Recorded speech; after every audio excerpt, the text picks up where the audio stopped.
కన్నె ప్రభాకర్ గారు పట్టుకున్న పాయింట్ కన్నె ప్రభాకర్ గారు ఒక్క నిమిషం ప్రభాకర్ గారు శ్రీనివాస్ గారికి చెప్తున్నా శ్రీనివాస్ గారు కన్నె ప్రభాకర్ గారు పట్టుకున్న పాయింట్ మీరు 100 days అన్నారు 100 days అంటే 3 months 10 days అంతేగా మనకి లెక్క 3 months 10 days అంతేగా మనకి 30 days సో ఆ ఆప్షన్ అది కాకుండా మీరు ఇప్పుడు ఇంతకుముందు 6 నెలల అవకాశం ఇవ్వాలి కదా అన్నారు అంటే 3 నెలల నుంచి మీ గడువును 6 నెలలకు పెంచుకుంటున్నారా మీ గడువుని 3 నెలల నుంచి 6 నెలలకు పెంచుకుంటున్నారా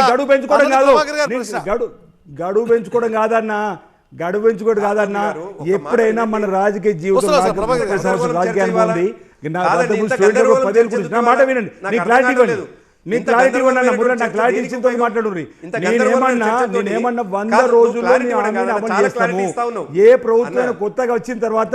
6 మాసాల దాకా ప్రభుత్వం యొక్క ఆలోచనను చూస్తుంది ఎవరైనా ప్రతిపక్షం వీళ్ళు 3 రోజులు మొదలు పెడుతున్నారని చెప్పి అంటున్నా నేను గడువు తీసుకపోతున్నాను 100 రోజుల్లో హామీలు అమలు చేస్తాను మీ పాయింట్ ప్లేస్ చేశారు ఒక్క నిమిషం ప్రభాకర్ గారు సహజంగా 5 ఏళ్ళు ప్రజానికి మ్యాండేట్ ఇచ్చేది 5 ఏళ్ళు ప్రజానికి మ్యాండేట్ ఇచ్చేది ఒక 6 నెలలు స్టార్టింగ్ పీరియడ్ ఇస్తారు కదా ఎందుకంత మీరు ఉరికి పడుతున్నారు అనేది శ్రీనివాస్ గారి ప్రశ్న చెప్పండి ప్రభాకర్ గారు దయచేసి మీరు మధ్యలో రాకుండా శ్రీనివాస్ గారి మధ్యలో రాకుండా నన్ను మాట్లాడండి ఎక్కువ కాదు నేనేమంటున్నాను మా అభ్యంతరం లేదనే మాట నేను చాలా స్పష్టంగా చెప్పినాను ఇప్పుడు ఎందుకో శ్రీనివాస్ అన్న ఎందుకు గందరగోళపడుతుందో తెలియదు వాళ్ళు అధికారంలోకి వచ్చిండ్రు 64 సీట్లు గెలిచిండ్రు పార్టీలో ఉన్నారు నేను మాట్లాడుతున్నాను నెక్స్ట్ మినిట్ మళ్ళీ ఆయన చర్చలకు మధ్యలోకి వస్తున్నాడు పాపం అంత భయం ఎందుకు పడుతుంది అంటున్నాను ఒక్కటైతే నేనేమంటున్నాను మమ్మల్ని ఎంత తీవ్రంగా మాట్లాడినా నేనేం మధ్యలోకి రావటం లేదు ఒకవేళ మధ్యలోకి రావడం అనేటువంటిది ప్రారంభిస్తే పాపం మీ చర్చ నిరుపయోగం అవుతుంది మీ చర్చ ప్రజలకు ఉపయోగపడాలని మీరు చర్చ పెట్టినారు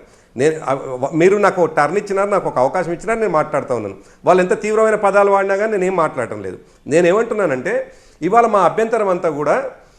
ఇమీడియట్గా ప్రభుత్వానికి రాగానే చేస్తామన్నటువంటి పథకాలు ఇంకెందుకు చేయటం లేదు అడగడం కూడా తప్పు అని ఒకవేళ ప్రజలు భావిస్తే అది మేము మూసుకుంటాం కానీ ప్రజల నుంచి వస్తున్నటువంటి అంశం ఏంటంటే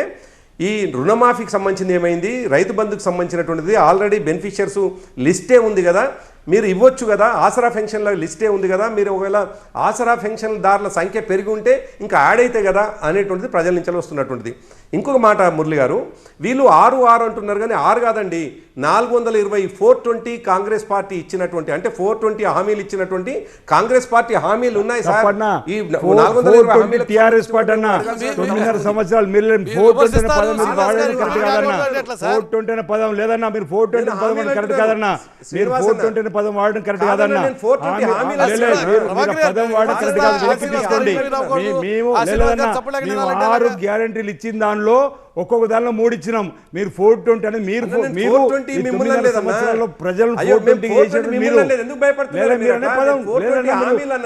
మీరు కఠినమైన పదాలను వాడలేదు అనుకుంటే మీరు కఠినమైన పదాలు వాడుతున్నారు మేము మాట్లాడితే వస్తుందన్న ప్రజలందరూ చూస్తున్నారు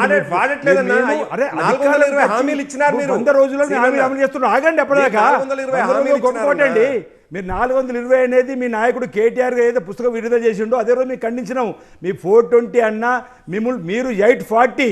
మీరు 9.5 సంవత్సరాలు మమ్మల్ని ఇప్పుడు 420 అంటున్నారు కానీ మీరు 840 హామీలు ప్రజలకు ఇవ్వలేరు ప్రజలు ఈరోజు